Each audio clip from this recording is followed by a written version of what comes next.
Verbally Effective, your double Ina Esco here. Thank you guys so much for tuning in to the Verbally Effective podcast. Make sure you guys check out the website, verballyeffective.com. Hit the subscribe button, review the podcast. You know, we were invited to South by Southwest, but COVID hit and messed up our plans, but it ain't stopping nothing today because I have a young man with me. I've been wanting to get on the pod for a long time. You have seen him on television talking about personal injuries. He wants your business. He is like one of the only African-American men in the game that you see on TV in Memphis marketing his firm, but he has a story to tell me today, Mr. Henry Reaves III, the owner of Reaves Law Firm. How are you, Henry? Oh, fantastic, fantastic, man. Thank you so much for having me this morning too. Thank Excited to be you. on your show. Thank you for joining me today. Is this your first podcast? I've done a couple other podcasts, but this ain't none like this one though. None like this one. Exactly. Now, how are you faring in this snow? You know, we snowed in.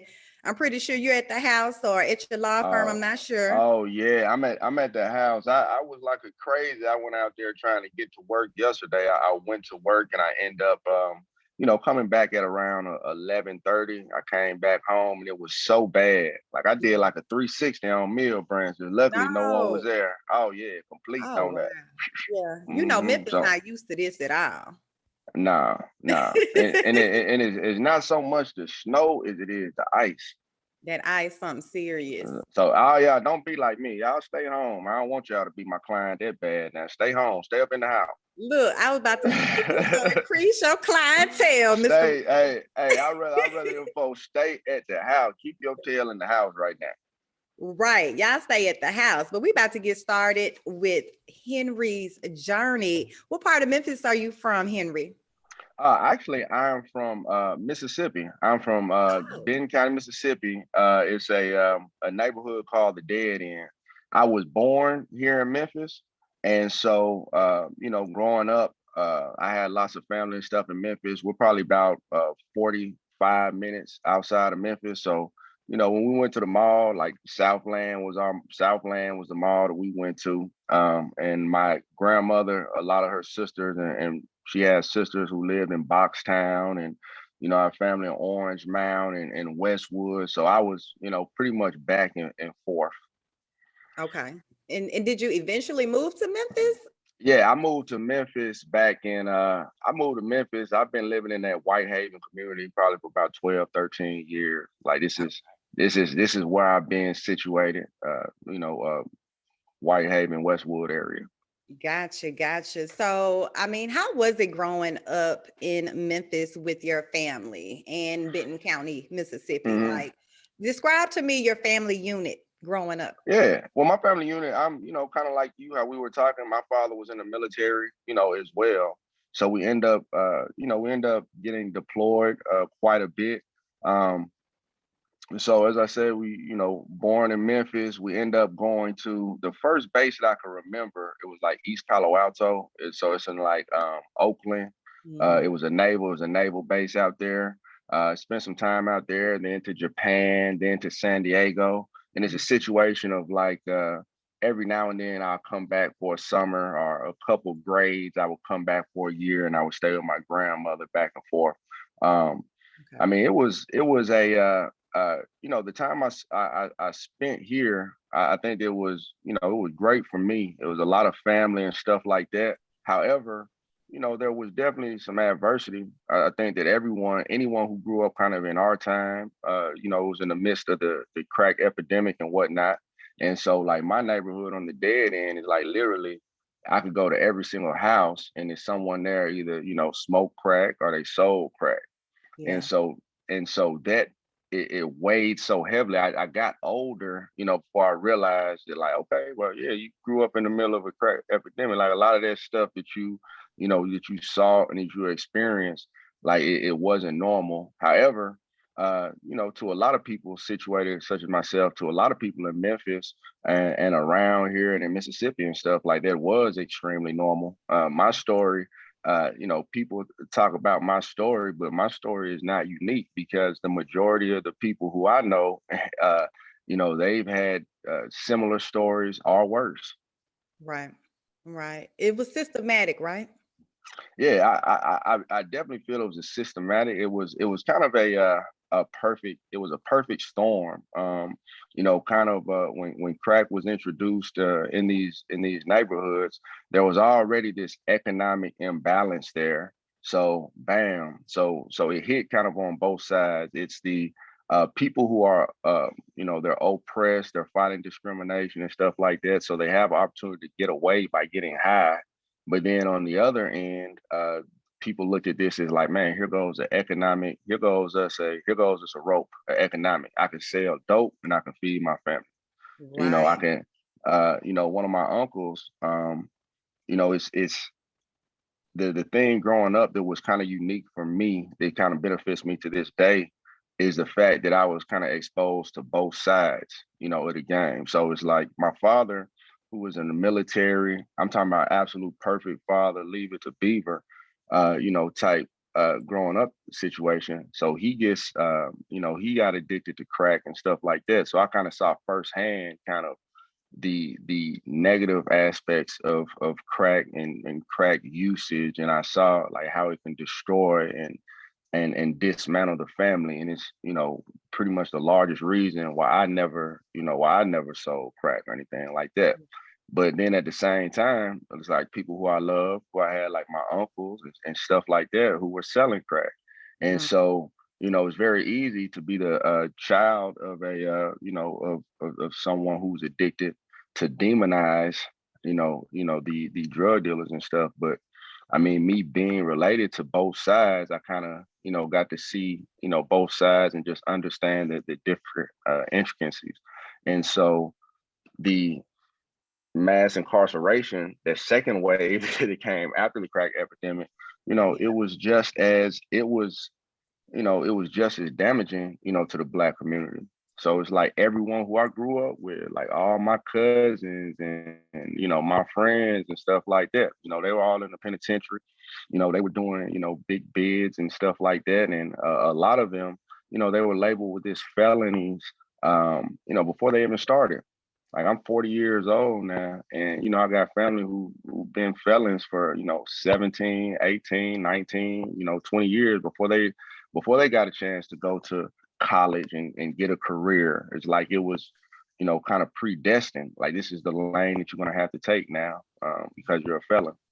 Amazing. Wow. So you've seen both sides of this crack game, this epidemic, the mass incarceration side. You've seen it all, Henry. And I know at one point you made the decision to, I guess, follow in the footsteps of some of your family members and go to the military. Why did you make that choice? And tell me about your time in the military. It was my father, and I say, for me, I had an absolute, like, the perfect father. So like Johnny Taylor, he have a song, Good Love, and in that he said, Hmm. I don't claim to be perfect, but I'm perfect for you. And so like my situation is, my father may not have been perfect, but he was perfect for what I had to, be, what I had to become and stuff like that. He had went to the military, and he told me I was maybe 17 in the 11th grade. And he was like, man, son, I don't think that you had the right self-discipline to go right to college right now. Boot, he had the recruiter the next day. He told me I was going to the military. And Oh, he told the you. recruiter came the next day, and shoot, he sold me. The recruiter was good. That turned out to be arguably, maybe the best decision of my life. Because I was able to get out of this. I was able to remove myself from an environment, and then I was around, a whole bunch of square bears, which was good for me at that time. Square bears. They got you disciplined over there in the military, then. Oh yeah, yeah. They got me disciplined. They instilled a lot of the core values, integrity first, excellence in all we do, service before self. And you start to really see that it's bigger than you. So the military, that was definitely a great thing. I got to get my associates while I was in there. I got a GI deal, VA loan. experience. It was, I thought it was a great time for military people. When they go in at 17 and 18, like, and they look back at it, like that's their college years, basically, Definitely. their formative years. And I still have friends in the military that I talk to this day. Yeah. Wow. Now, what did you specialize in the military? Because I see that you're a former satellite imagery analyst. What is that, Henry? Okay, so if you see a UAV, if you see a aerial vehicle, a lot of times they will have a camera on them. It's like a drone, and they have and they'll either be either spying, or they'll be, well, mostly just spying. So I was the one who was interpreting the imagery from pictures. If there was a plane that took pictures from high up, or if there was a drone that was being remote controlled, like, I would interpret the imagery. So Wow. for instance, we did things like force protection, and this is declassified now because of the time it's been, but we created what's called force protection packages. So I could look at an installation in the Middle East, and then I can identify, all right, this is a surface to air missile. This is what type of surface to air missile it is. This is how many F-15s they have. This is how many F-14s they had. This is how Wow. many tanks they had. These are the type of tanks they have. And so we would do these force assessments for, we would do force protection assessments for the ground forces that were coming in, so they kind of knew what they were facing. In addition to that, we did some targeting. So my job would be to put the target, and then Then hit the button. Boom. I had to hit the button. I just had to do the target. I'm an accomplice. You're an accomplice. I got Yeah, you. I ain't pulled You the hit the button. trigger. Wow, I'm just kidding. Wow, that's amazing. Just getting that, history on you, exactly what you did in the military, because it seems like you've been through so much. So what happened where you wanted to leave the military? I knew I wanted to be. I knew I wanted to be I knew I wanted to be a lawyer. I kind of knew that when I was young in San Diego, when we were living in San Diego. I remember like seeing the lawyers. My dad took me downtown to movie theater down there, Horton Plaza, and I could see the lawyers like in their suits and walking with the suitcases. And to me, like, that was like, man, it's like Yo Gotti. Like, that was like seeing like that kind of amped me up and like hyped me up to see that. And it's really because like it was so rare, because a lot of people in my, I didn't see people on the dead end weren't like that. So when I saw that, that was that. And another thing is, I have a cousin who was a great attorney, probably, arguably one of the greatest criminal attorneys, out there now, Vandal Bland. He's out of West Helena, Arkansas. Okay. And so he was different. So everyone around me, like the people who had money, was like dope boys and stuff. But the dope boys, they had like Caprices and box Chevys and stuff like that. But my cousin Van, he came through. He had like that bubble out Lexus with like, it was with the pearl white and the rims. Like, it was like, this is different. Right. like it was on a different level. And every time he would come, and see me, like, he gave my grandma like $100. Like, every time he saw her, like he would slide her some money. So he kind of showed me, man, Boot, it's possible. Like, another route. There's people in your family who are doing this. So I kind of always had that in me, that I want to do it. And when I was in the military, I came in enlisted. I didn't come in as an officer. So the only way that I could become a lawyer is I either had to become commissioned and go through the JAG, or get out. And so there was just too many obstacles in becoming an attorney if I would have re-enlisted. And it was hard not to re-enlist, Yeah. because I was stationed in Omaha, Nebraska. If you think about it, I'm like 21, 22 at that time. And my next base that they gave me if I would have re-enlisted was gonna be Vegas. Mm. And they were giving me like a $60,000 re-enlistment bonus because of my career. So I had to walk away from like 60,000 Vegas at 21, It's 22. But 21. I'm glad I did that though. I know you are glad that you did that now looking back, right? Yes, Wow. ma'am. Yes, So ma'am. did you know what type of law that you wanted to practice at that moment, or you was just getting in the game, getting in law school? I was thinking like the lawyers who I saw was pretty much like dope boy lawyers, and and just like Matlock. I mean, the vision of what I had as a lawyer was, a lot of them representing, just regular people for run of the mill stuff. I had absolutely no vision whatsoever of doing like personal injury. Right. I just, the lawyers in my neighborhood, in my community, my cousin, and stuff that I saw, like that's the type of law that I envision myself doing. Gotcha. Wow. Now, the fact of the matter is only 5% of lawyers in the United States are African American. That's a very low percentage. And for you to enter into that field at the time that you did, what type of challenges did you go through in law school?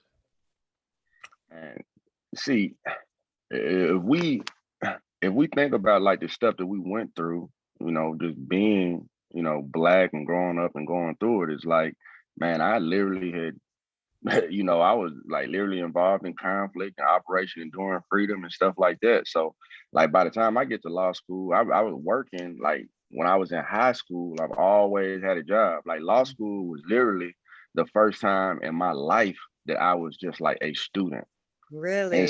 And so for me, my legs kicking up, kicked up. Like, these people around here stressing out. I'm like, what? You stressing out because all you gotta do is go to school. like what is the issue? So I kind of I actually kind of enjoyed it. Mhm. To be quite honest. I mean, I kind of enjoyed that. Yeah. Uh-oh. Okay, so Henry, tell me about your first law clerk position. Let me see. My first law clerk position, actually, I worked for the Indiana Court of Appeals. It was Judge Carr. I was clerking for him, and in that position, basically what I was doing is there were cases that were being determined in criminal and civil court in Indianapolis, and if they got appealed up far enough, they would get to ours. And we were on the Indiana Court of Appeals for the entire state. And so basically what I was doing is I would read both of the arguments that both of the attorneys made. I would come up with, the way that I felt that the law should come down of which argument we should go with. I would prepare a draft and I would go sit with the judge and I would share the judge with my opinion and he would modify it, either way that he wanted to have it modified. And so that turned out to be a great experience. My legal research and writing, it grew by leaps and bounds. But I almost cool a story though, about sometimes things that we think are bad for us, how they can turn out to be, good. Um, the I almost didn't have that job because I was going to take another job. It's at a very large law firm in Indianapolis, like one of the larger law firms. It's like the dream. Everyone was trying to get this job. And Indianapolis, I guess it's called the Circle City because they have an expressway and it's just like a circle. Man, I messed around and went down there, called myself leaving. I was calling myself leaving 45 minutes early. I got on that loop and I messed around. And I ended up being late to that appointment. And the way that they had it, that interview, the way that they had it, was already going to be an uphill battle, to even get the job. But I came and the way it was scheduled, it was an interview. This first 15 minutes with two partners, the second 15 minutes with two partners. And so like I missed the entire interview with two partners. So it was like literally almost no chance I was going to get the job. And I was destroyed and crushed with that. But then something happened and the Indiana Court of Appeals came through and ended up being better. And then more so than that is everyone who got that clerkship is like for the first time in like, decades, like they did not hire all the people, usually. Wow. So I would have basically given my entire summer working there. And then I would not have had a job and it wouldn't have looked good on my resume. So me getting caught on that circle and missing that exit and having to go around all the way again, that really helped me out. And I think this is a time too. I think this might have been before GPS. So I think, so Got it. Wow. So, everything happens for, right? yes, ma'am. Yes, ma'am. Wow. So how did you end up back in Memphis, Henry? I ended up, so I graduated from law school and I got, I end up, I was blessed to get into a very good law school. Indiana's, university at times one of the best law schools in the, in the country. Definitely, one of the best public law schools in the nation. So I had a couple opportunities. Now, when I first came into law school, like they were giving out jobs like candy. Like every lawyer could get a job. But during law school is when like we had the economic crash of like 2007 or whenever that was, 2008. And so jobs became extremely scarce. So what I did, like I told my wife, is like, I figure I'm gonna put out 500 applications. If I do 500, I figured if I do 500 resume, complete like resumes, writing sample, transcript, everything. I figured that if I could send out 500, I could probably get. I figure I could probably get 50 interviews if I sent out 500 10%. considerations. Yeah, I probably get like 10% interviews, and then I'll probably get maybe 20% of those end up being a second interview, and then I would get a few job offers. And so it ended up working like that. And so we had opportunities. I could have been in Indianapolis, Kansas City, Columbus, Ohio. But prior to that, my wife and I kind of sat down and made a list of what cities is our dream city that we want to go to. And both of us, Memphis was number one on that list. So when I got an opportunity in Memphis, it was pretty much a no-brainer. Okay. So you back in Memphis, and tell us about building the Henry Reaves Law Firm, the Reaves Law Firm. I know that was such a daunting task to do. That was, I mean, I wish I could take a lot of credit for it, but it's really a situation of just like God just closing every door that I really didn't have an option. So I was doing the insurance defense side, and I knew I didn't want to be on the defense. I wanted to help. I wanted to help my people. And so when I tried to go into the plaintiff side, when I left there, I'm trying to go into the plaintiff side. Like I interviewed with the Cochran firm. They said no. I interviewed with Morgan & Morgan. Like they said no.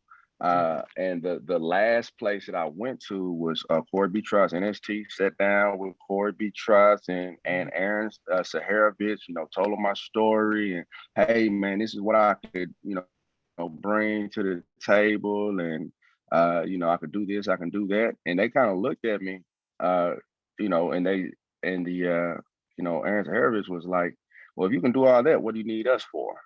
Wow. And I think that a lot of it was kind of like a situation of like they thought I was lying, or maybe, I mean, my feeling, I don't want to speak for them, but I felt like, all this stuff that I'm saying that I can do and stuff like that, like, I don't know if they truly bought it.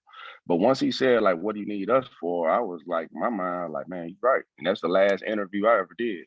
So I never interviewed for another law firm after that. And then, once the focus was like, all right, well, no one's going to save you. You're going to have to do it yourself. I was able to kind of redirect my energy into the firm. And it just started jumping. Wow. So why personal injury, Henry? What made you focus on that? I think that we're underrepresented as far as African-American attorneys that do personal injury. And so I also, that's the kind of the experience that I got at my law firm, is I was exposed to that personal injury side from the defense perspective of, what insurance companies do and how they do it. So I felt that I had a real advantage because I, got to see that other side for a while. Mhm. And so it's just, I like it. I mean, I feel honestly like I feel so, blessed and happy because all I do all day is get people money. All I do is give my people money. I feel like I'm just giving out reparations all day. And so Which is I'm warranted, huh? I love it. I love it because I see the changes that you know people can make when they have this money. I see generational curses being broken. I see, young women and men, starting business. Everyone is not just blowing, their money that they're getting. Like a lot of these people are building, they're sowing the seeds to build For empires and real. stuff like that. So, I mean, I every day that I could get people money, like I love it. Wow. Now, if I was to walk into the Henry Reaves Law Firm, tell me, like, what am I going to see about your employees, about the setup when I walk in here? Because, baby, I didn't been in quite a few accidents and have visited some of the people that you've mentioned that you interviewed with, right? And, it was kind of like almost like what is the word I'm trying to say? Like, how you get them in and you get them out, you get them in and you get them out. They got a script ready, blah, blah, blah. Yeah. You in and you out. And I know they're getting a big cut of my money anyway. Hmm. Tell me about the Reaves Law Firm experience. What I makes you mean, all different? I mean, one of the things that make us different, just kind of at its core, is like there's a lot of people who, so personal injury just as a business, and especially in Memphis, 80 to 85% of clientele is Black. And that's for quite a few reasons. There's some socioeconomic indicators to that. And it's also, I believe that the insurance companies, treat Black people differently. And Mhm. Black people are kind of forced to, go out and seek, they're forced out to seek an attorney because, people are not going to do them right on their own. And so one thing that is kind of different to me, that's kind of different, that like I didn't have anything to do with it. It's just like the way I could relate to my clientele. I relate to my clientele, differently. Like it's not just, the people are not just a number. It's like, man, if I see this person, I'm dealing with him. Like, man, he remind me of my cousin. Hey, she remind me of my grandma. She remind me of my auntie. Like she remind me, so it's like a lot of them, they're my people. They're related to me. I went to school with them, a lot of them. And so I kind of put that on I put that pressure on my staff, and I feel that it's life or death, in a essence, with who is my staff, because of the fact that like I didn't make money and then go run off and go live somewhere else. Like I still live in Whitehaven. You still can see me at the Kroger's on Shelby Drive Right. and Elvis Presley. Me and my family, we still, moving around and walking around. So one thing is, as we grow and we have volume, like I don't want to have clients out here who felt that they were done wrong or felt that they were done, dirty. And it's someone, I'm in the grocery line. I might not necessarily know them, by face, but they know me. And so, as a matter of, love and as a matter of safety, I'm hard on my people about how you treat these people, and don't mess with people's money, and really respect people. Our core values at the Reaves Law Firm, the first core value is that we want to be loved, by our community and our clients. Our core values are loved by our community and our clients, respected by our peers, and feared by our opposition. So the first core value of being, loved by our clients is like anyone who's been in a relationship and got dogs, you can't make no one love you. Like you know that you can't do that. But a philosophy that I have is that we try to control what we can control. And so I can't control if someone ultimately loves us, but I can control the actions. I can make sure that the actions that we take, are in accordance to achieving that end result, for the people that love us. So that means being empathetic, That means, fighting for them. That means, letting them know that they're in you're in their corner, and giving them clear and effective communication, and trying your best, to make them feel valued. And you're not going to be successful, every time. You're not going to make everybody, happy. And there's going to be people who not going to like you regardless. But Regardless. we control what we can control. And in my heart, in the heart of my heart, like, I want to take care of people. Amen. Amen. Now, as soon as I wake up in the morning, I put it on the news, on local television. I see your commercial. I see you on the billboards. I ain't been out in the snow recently, but when I'm going on the highway or even in the neighborhoods, I see your billboards. And you have been very intentional, Henry, about your messaging. Let us be your voice. Tell me about the importance of marketing in this law game, and with, I guess, the fact that you are in Memphis, and the commercials are just inundated with Morgan and Morgan. They go hard, but I'm so happy to see you amongst these people in this marketing game. Tell me why it's so important for you to be intentional about your messaging and for us to see you on that TV. Well, it really goes to the area of law that I'm in. So personal injury, like, if you notice, when you see commercials, the majority of commercials that you see, if it's an attorney, like, they're marketing for personal injury. Like, they're not Definitely. necessarily, you're not seeing a whole bunch of, criminal attorney commercials, and it's a limited amount of, like, family law commercials and stuff like that. So for personal injury, it's an extremely competitive. It's an extremely competitive sector. The cases and the margins are relatively high. You are probably, you're talking a larger amount of, you're talking about larger dollars when you're talking about personal injury versus a lot of these other places. So advertising is extremely important. In addition to that, it's important that we advertise because they have so much competition here in Memphis. And they also have attorneys and law firms and chiropractors who are doing unethical things. Like, there's people who are getting busted all the time for, buying police reports, and they're buying these police reports. So if you ever get into a wreck, in Shelby County, the next week, the next 2 weeks, you're going to get like 100 calls because people go out and they buy Right. those police reports. Mm. And so you're competing against that. Like, there's been laws and there's been things that have been passed to prevent that, but it still happens.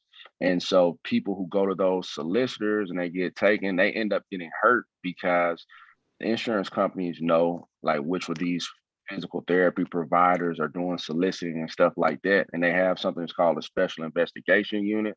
And so people get solicited, and it's mostly my people who are getting solicited by these places, and they're going over there, and then they're walking away with $100 and $200, after doing all their treating, because the insurance company is like, nah, like, you're at the wrong place. Mm. So to get to your question, like, when you're facing all those things, like advertising and people knowing, like, what you do, like, it's very important. And I had to specifically advertise because a lot of my people, we have a habit of, uh, even when they knew I was a lawyer, like, people around me. Now, if something happened and my neighbor's chickens and got into my yard, I need you to help me sue because my neighbor's chickens got into my yard and laid an egg on my back porch. They want to call me for that. And then someone get into a catastrophic 18-wheeler accident, they call it Morgan and Morgan and NST. Right. So I just let them know.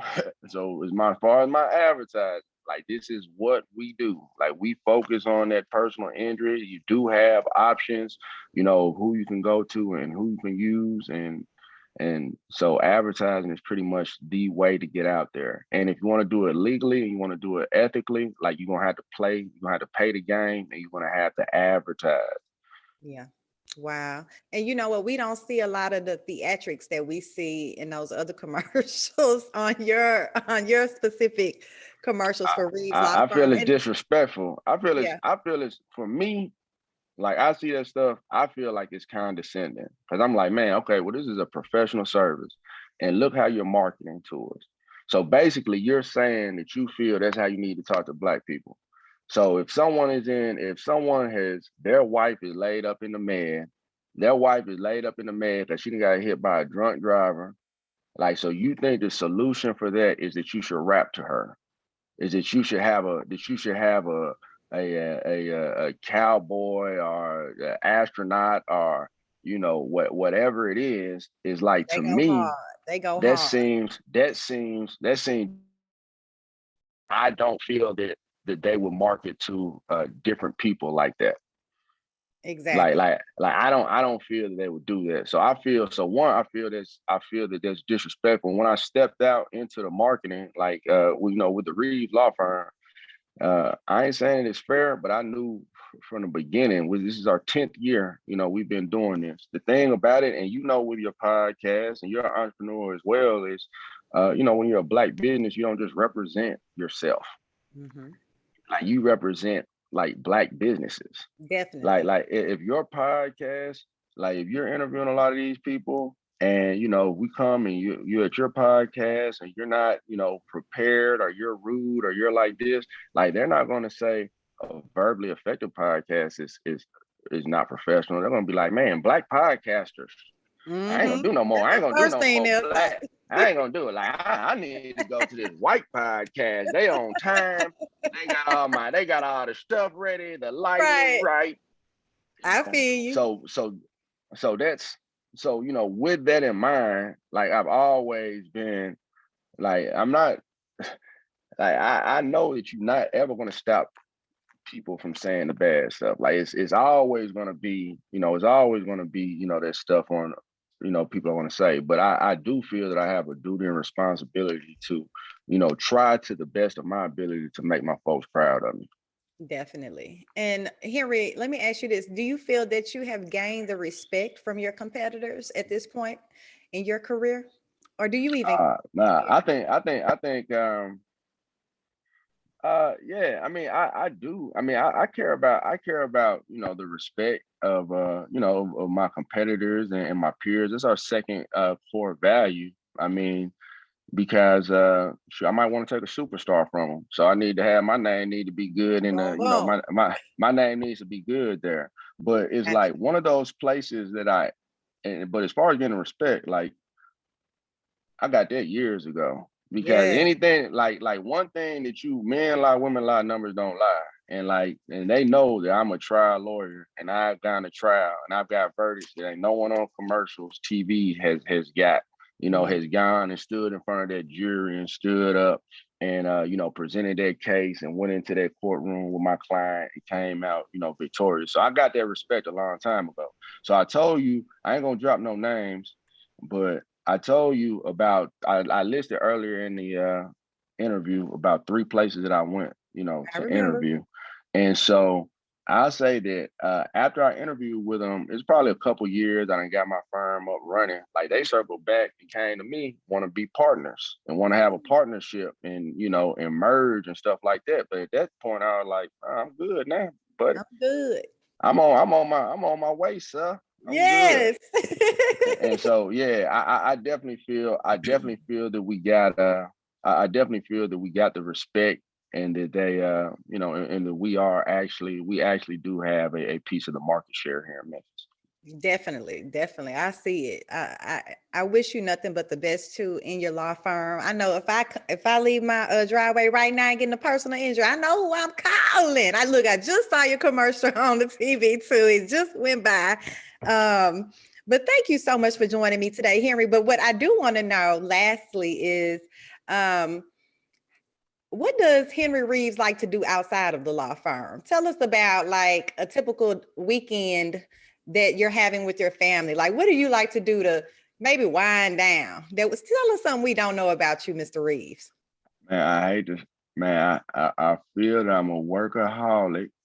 But one thing that has kind of happened with the pandemic, with everything slowing down, man, I just like playing with my kids. Yeah. I just want to stay. I just want to stay in. I just want to stay out the way. I like playing with my kids. Let's see. what game we've been playing all through this snow. There's this game. If you got some kids, if you I like do. Uno, it's Mhm. a game. It's called Exploding Kittens. That's a Exploding kittens. Exploding Kittens. That's a card game. So we play that with the family. They got a game that's called Throw Burrito, which is Throw. also a pretty cool game. And so that's where I'm at. My kids are at an age. My younger ones at 9 and 10 and 12. I'm just trying to really just enjoy these last Yeah. few little years of innocence, because they ain't gonna be thinking about dad in a minute. They're But gonna be like, drop I me off know. at my friend's house, give me Look, my I cell already phone, know. I'm in my room.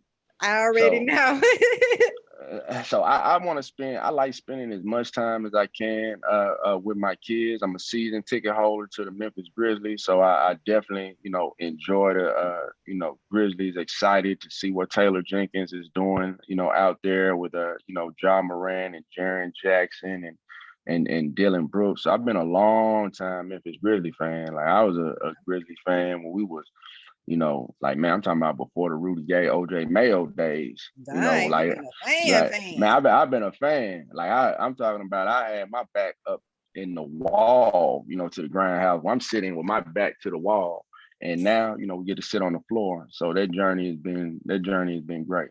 Wow. And they've still been having games, right? During this pandemic, but it's like a different capacity, right? Yeah, they've been having games. I don't think that they've had people like Memphis is, ours. It's a limited amount of people. It's mostly people involved with the team. They have strict guidelines. So I like that. And then like the pandemic, man, is like, you asked me this question. We've been locked in for a year. It made me forget, what did I used to like to do? Because we ain't doing Exactly. nothing now but Right. social distancing and and staying safe.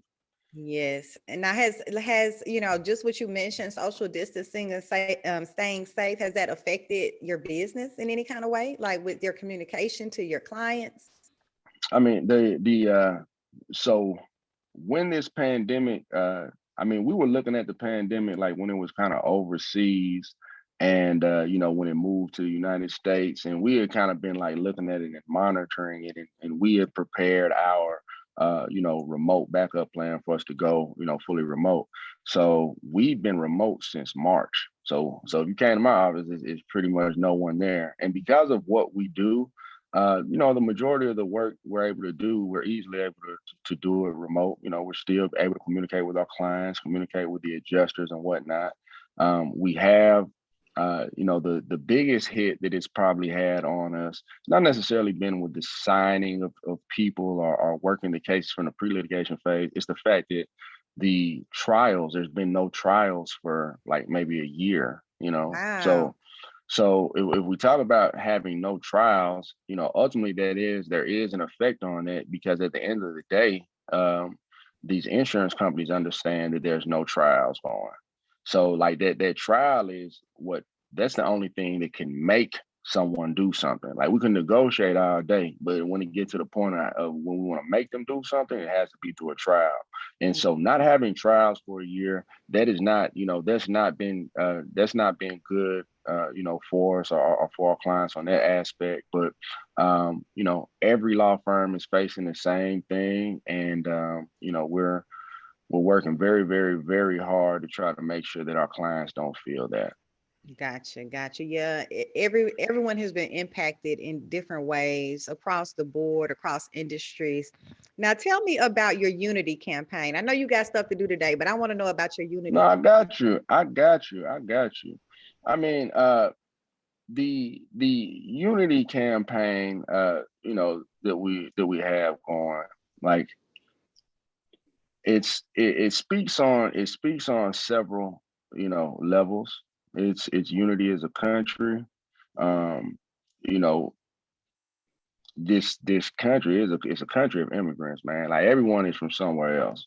It's not like we're in Hungary and everyone, 7 generations, like all their family was born in Budapest. So everyone is, most people, you know, are from somewhere else. So like unity, for a country that's named the United States of America is pretty much a security concern. And absent that, we're vulnerable to the rest of the world. And I think we have to have that. We also talking about unity when we're talking about Memphis as a city.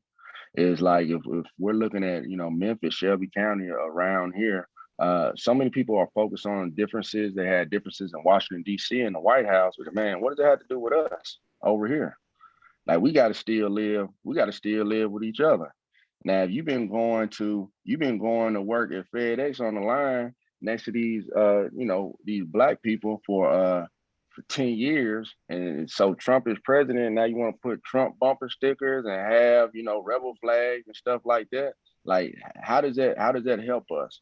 So that from that aspect, we feel that we need unity. But I also feel that as Black people, period, I think that like one of the biggest things, for us to do anything that we want to accomplish, for us to do anything, I think it's going to take unity.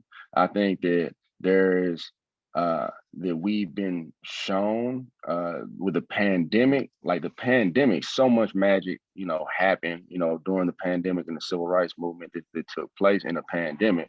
There was lots of people who felt that, all right, Barack Obama was president, so boo, we've accomplished it. Like we've reached, our peak. Yeah, we're in a post-racial.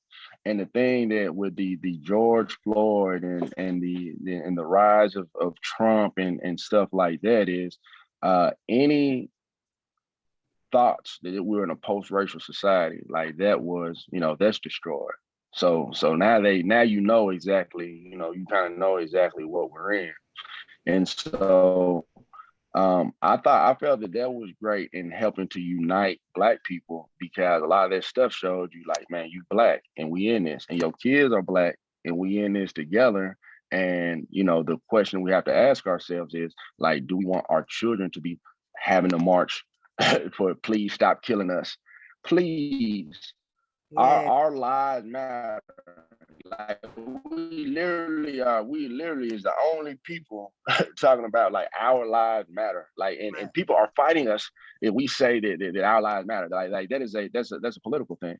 So I think that I was, because of Trump and because he is a blatant white supremacist, in my opinion, and he emboldened white supremacy and people were acting different, when Trump was in office. I was 100%, hey, let's get them out, let's move them on. Like it's not good for our country. But the place where I would stop, where we need unity, is if we look at the Democrats. And I 100, man, I voted Democrat like my entire life. My grandmother and grandfather, like they was part of the Mississippi Democratic Freedom Party in 64 and stuff like that. So, they've gone to conferences in DC and everything. So lots of, Democrats. But I think what this has kind of shown me is if we look at what happened in this election, Black people, it's literally, and it's not hyperbole, like Black people literally saved America from fascism. So it's like it's the Black people in Milwaukee, the Black people in Detroit, the Black people in Philadelphia and Pittsburgh and Atlanta are literally the only reason why like Trump did not win. Like them coming out, they came in and they delivered. They delivered it, and I truly believe, and most people truly believe, that President Trump was such an incompetent, disgrace of a president that had we gone another 4 years with Trump, like we don't know if we would have survived as a nation. So with that being said, and I'm looking at facts. You look at the way that he handled the pandemic, how he lied about it. Like he made a lot of bad plays. Cool. So we delivered to America, or to the Democratic Party. We delivered to them a president. We delivered to them a Senate and a House. Like Black people gave it to our reparations. they try to say something about like, if anyone tries to say anything about reparations, like, you know, the Democrats are not taking that seriously. Mm-hmm. The Democrats, like, we delivered them, we gave it to them at like a 90% clip. And so the biggest thing people want to say, well, what's the problem with the Black people? Let's do this type of program and this type of program, and let's do this, and it's the parent homes, and it's not this and it's not that. Well, look, a lot of those things might be the issue, but I'm gonna tell you what the thing is: it's money Oh, and it's resources. always money. Point blank, period. I live in the Haven, but guess what? In my neighborhood, man, we don't worry about killing and all that type of stuff because people don't have to kill, because you can keep someone from stealing off of your plate if they got food on their own plate. So if we can, eliminate the economic disparity within the school systems, within the healthcare system, within access to capital, so Black people can build and start Black businesses, so they can have homes and stuff like that, those things will fix. Those things will fix the issue that is happening with African Americans. Like, African Americans are not inherently inferior, or they're not, it's not like they're dumber or they're, worse people. It's simply, it's the money. And what really kind of upset me is with this pandemic is like, man, okay, well, this country, you've been talking about you broke all this time. I'm too broke to fix the Black issue. I'm too broke to fix the Black issue. But then all of a sudden, man, pandemic, America's suffering. We suffering for like 1 month. Okay, here go trillions of dollars that just came out of somewhere, to fix that. But Black people been in a pandemic for 400 years. 400. Like, we've lost, like, man, it's been more Black people have died, more Black people have died because of the results of systematic racism and slavery and stuff like that than died in the pandemic. And so the situation that we're in is, you have the Republicans who want to say, lift yourself up by your bootstrap. Systematic racism doesn't exist. And Black people are in the situation they're in because they're inferior. It's not because America did anything. And at the end of the day, they can sugarcoat it however you want to. But if you're saying that Black people are in a position that they're in because of themselves, then you are saying without a doubt that Black people are inferior. So that's where the Republicans are. Now, the liberals and the Democrats, okay, they want to acknowledge it. Like, they will acknowledge, okay, there is systematic racism. And they don't want to see us get killed. Like, they don't want to see us, like that George Floyd stuff. It gets outrageous. But a lot of times what the liberals and what the Democrats want to do is like, I know that you're hungry, but let me spoon feed you out my hand. Take this program. Here, have a little bit of this. Eat a little bit of that. And what I'm saying is, I just want to be in a position where I just want our people to be in a position where we can rely on ourselves. And there are some actions that we can do. Like, the fact that we did all this stuff for Democrats and they still not talking about what I want to hear. Everything I'm hearing that they're coming with, symbolism. Man, hey, we saying we need some food over here. We need money in these Shelby County schools. Hey, y'all, we need some money. Guess what they say? Well, we're gonna put Harriet Tubman on the $20 bill. Yeah, hey, what? That's the focus. Man, we trying to eat. We trying to eat. Hey, we need we have a whole bunch of Black businesses that are having problems getting capital. I seen they had an article that just came out not too long ago, and it's saying that the number one indicator of a successful entrepreneurial venture, the number one indicator is having resources.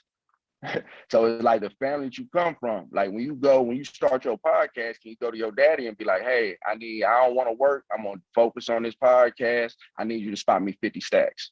Right now. Like, do you have that? And then if you don't have that access to capital, you don't have that. So that's real stuff. And what they want to say is, okay, well, so we're saying we need access to capital. They're saying, well, let's lift every voice and sing. Let's make it the national hymnal or something like this symbolic stuff. Like, man, we don't need that symbolism. We don't need the symbolism. Men lie, women lie, numbers don't lie. Help us close this economic gap.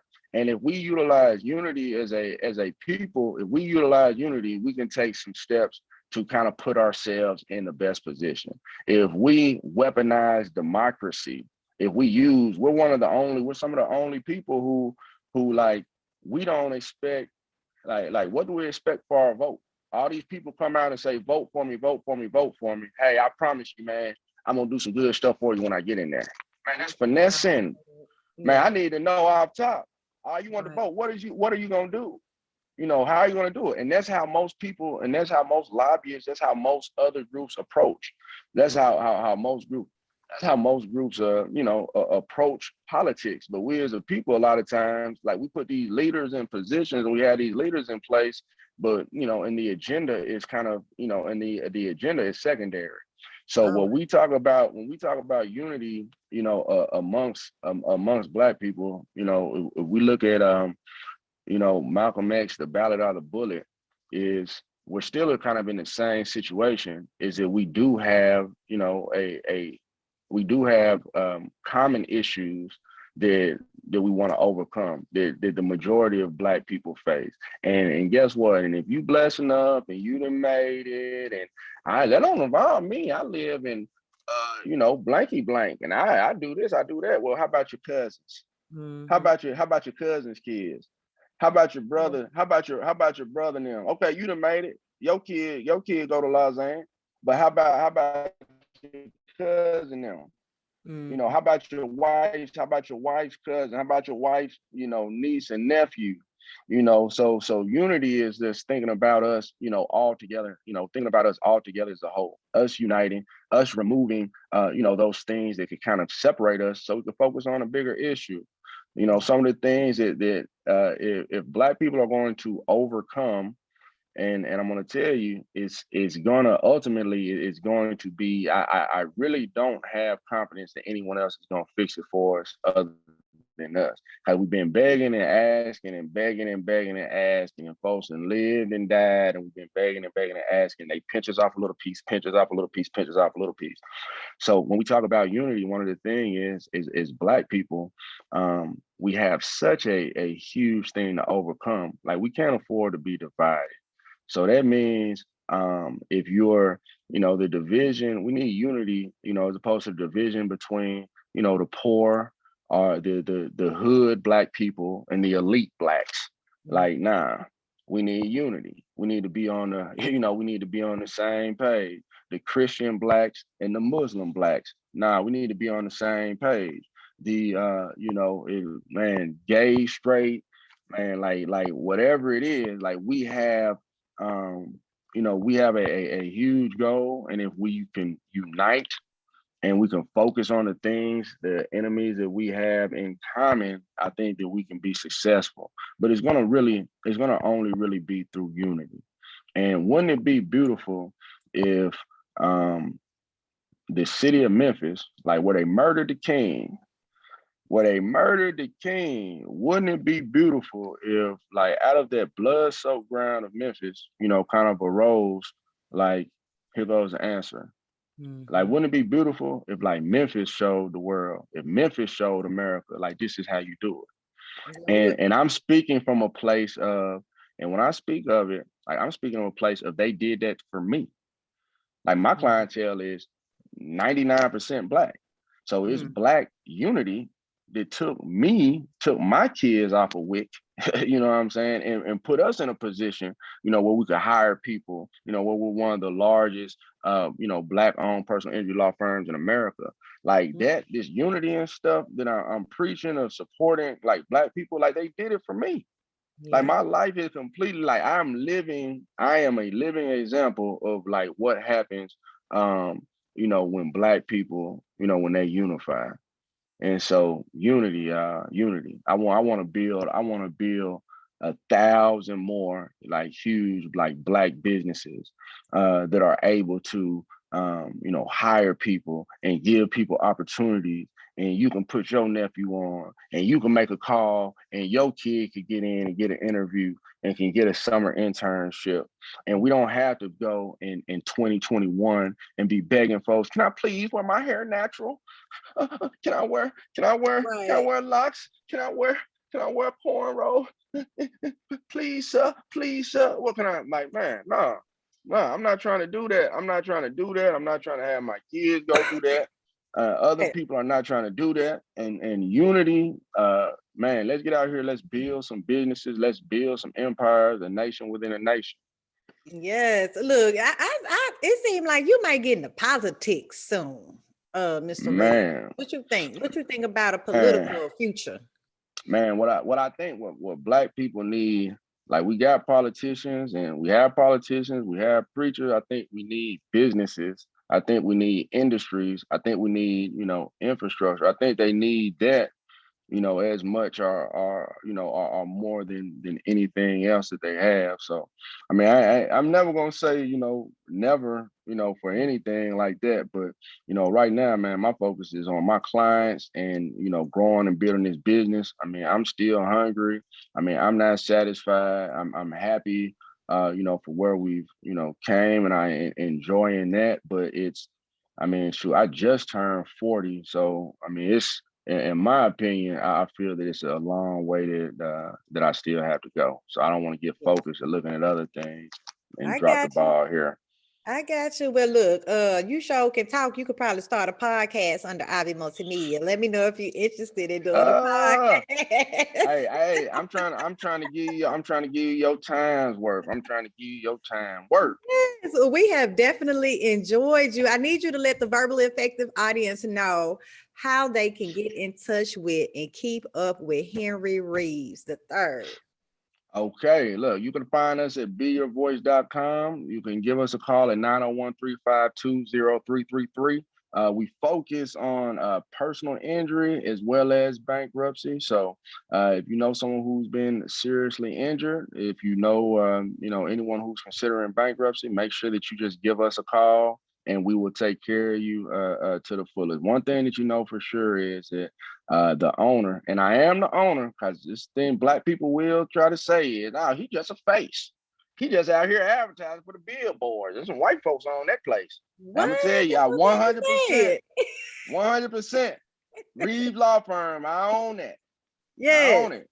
It's Black owned. This ain't no, and I can understand why people feel like that, because there's a lot of law firms that do that. But we are, 100% Black owned. So if you or a loved one have been injured, give us a call, 901-352-0333. Find us at beyourvoice.com, and we're gonna take care of you. Amen. Well, thank you so much, Henry. I really enjoyed listening to your journey today. I mean, you have been through so much and you have been resilient in your journey, and you are all about creating generational wealth and putting facts out there, the truth out there, building Black wealth. And I'm with it. If you ever need my help on anything, you just let me know, Henry. I truly appreciate you and your story today on the Verbally Effective podcast. And I just wish you the best of luck in everything that you do, because I know you're going to be successful in it. Thank you, Henry Reaves. Hey, thank you so much, and thank your podcast, and thank you for what you're doing of shine a spotlight. Like, you are helping to build these businesses. You're helping to break generational curses. And I just, if they ain't told you, I want to tell you, thank you so much for everything that you're doing. Keep doing it. Thank you. You're welcome.